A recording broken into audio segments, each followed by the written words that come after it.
What's up mga kabomba? Andito tayo ngayon sa JN Motor Parts dito sa Sibonga, Cebu. So tignan natin yung mga paninda nila. So halos kompleto yung mga gamit nila. May mga gulong sa sasakyan, mga bisikleta, mga parts kung gusto nyo mag-tie. Yan yung uso ngayon, no? Tie parts. So bisikleta, pang bata, pang matatanda, kompleto dito.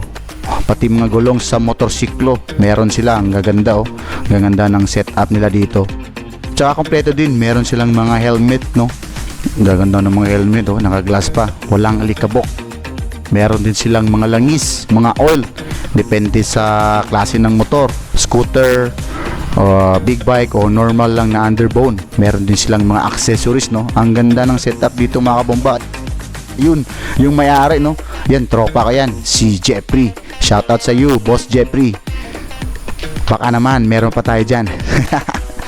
So ayan, ikutin natin yung shop nila, no? So may mga helmet sila, pang bike. Kompleto sila dito mga kabomba. Mga accessories, yan. At saka syempre, bibigyan din tayo ng pabuya. Yan, meron tayong chain maintenance kit, no? So salamat sa JN Motor Parts, no? So ayan, di natin kalimutan, may mimigay tayo ng sticker dito sa mga tropa dito. Yan, binigyan ko yung may-ari, no? Tsaka shoutout pala sa isang may-ari, si Boss Brother Neil. Na tiyempo lang nawala sa dyan. Yun, binigyan natin yung mga mekaniko nila dito. Yun, saktong-sakto, walang tao ba? Kasi hapon kasi ito eh.